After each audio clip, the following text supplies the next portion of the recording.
All right, Larry Krueger here from the Pig in a Pickle Krug Show with a little 49er video you're not going to want to miss. But let's thank Pig in a Pickle first, or mention them, I should say. Pig in a Pickle, the best barbecue in all of Northern California, the title sponsor of the Krug Show. Check them out, 2 locations, Emeryville and Corte Madera.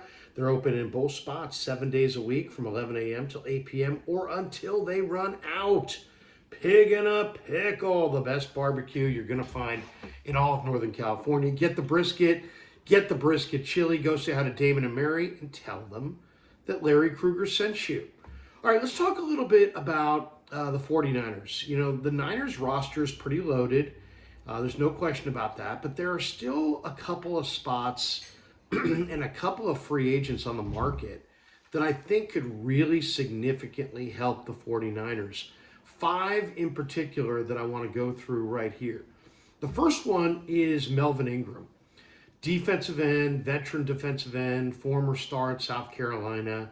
The Niners need defensive end help.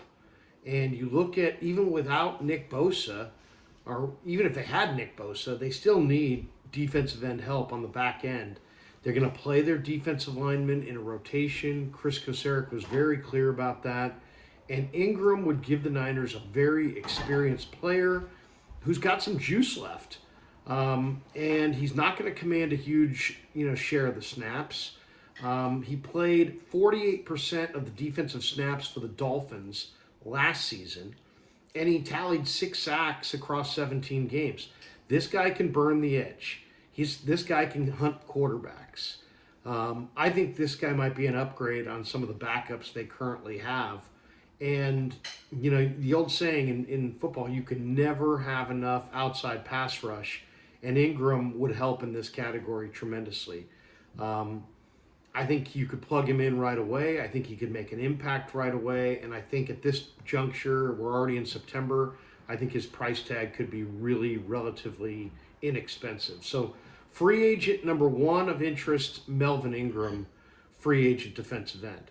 Free agent defensive player number 2, or free agent of interest number 2, is Matt Ioannidis. Now, Ioannidis played for Steve Wilks last year in Carolina, and he's a veteran. He's 29. He remains unsigned. He played 13 games for the Carolina Panthers last season, and he's just solid across the board. I love this player at Temple. I loved him with the Commanders. He's a really good run defender, and he gives you a little bit of pass rush as well. He has 25.5 career sacks in 7 seasons. I mean, to put that in perspective, Clelin Ferrell has 10 sacks in 4 seasons. This guy's got 20.5 career sacks in 7 seasons. Ferrell plays outside where you're expected to sack the quarterback. Ioannidis is an inside run defender. So I just look at the Niners against the run. They give up 6 yards a carry against Denver, 6+ yards a carry against the Chargers. Almost all of their defensive linemen are one-gap penetrators. You can't ask Eric Armstead to do all the heavy lifting against the run. You got to have at least one other defensive tackle that can plug the run. Now, theoretically, that's Javon Kinlaw, but I haven't seen it in the preseason. I mean, he looks good when he's fully gassed up and he's energetic, but he fatigues easy. Then he starts playing high. He loses leverage. He gets bounced around, and he loses effectiveness against the run. So Steve Wilks, I'm sure, has probably brought up the name Matt Ioannidis, but and for good reason. Ioannidis is tough. He's a brawler. He'll stand in against the run. He's a guy that I definitely would have a lot of interest in. If you're not going to go after Ioannidis, the other guy that's kind of interesting is Jonathan Marshall, who's on the Steelers practice squad right now. Played at Arkansas, 320 pounds, about 6'2.5", good motor, great against the run, gives you a little bit of a pass rush. I really think that the Niners may need one more interior anchor, and Ioannidis and Jonathan Marshall would be at the top of the list. Another guy who's out there who's available who would provide some outside pass rush is Carlos Dunlap. Carlos Dunlap was a part-time player for the Chiefs last season, but he still notched 4 sacks, and he had a bunch of pressures.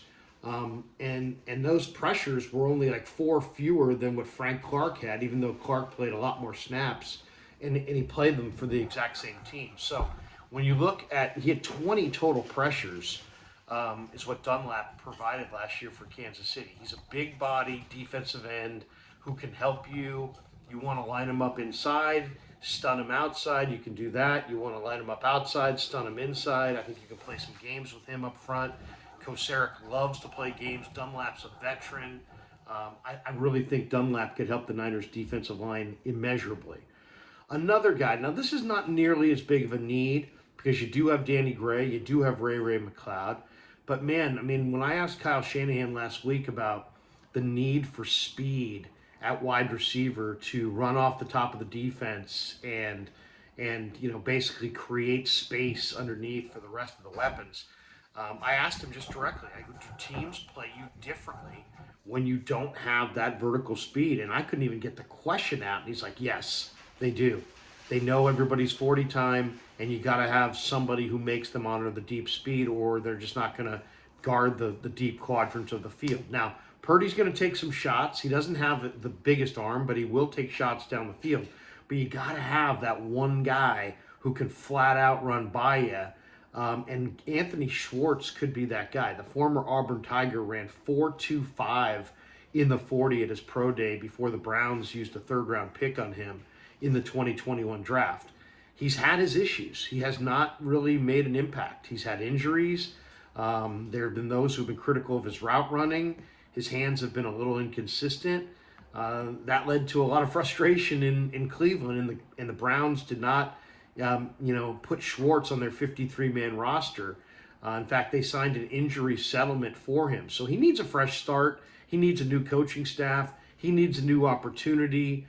And Schwartz is the kind of burner that will make you'll basically keep defensive backs from leaning forward.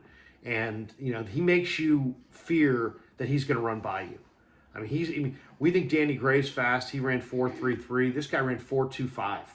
So there's better receivers out there. But if you're just looking for a vertical threat to stretch the coverage, I think Schwartz could be the guy. I don't have a lot of hopes that he would stay healthy long term. But in the short term, until Gray or Ray is ready to roll, a guy like Anthony Schwartz definitely could run off the defense and create that space that Kyle Shanahan so desperately wants. And then the last free agent I would say they ought to take a look at is Gabe Jackson.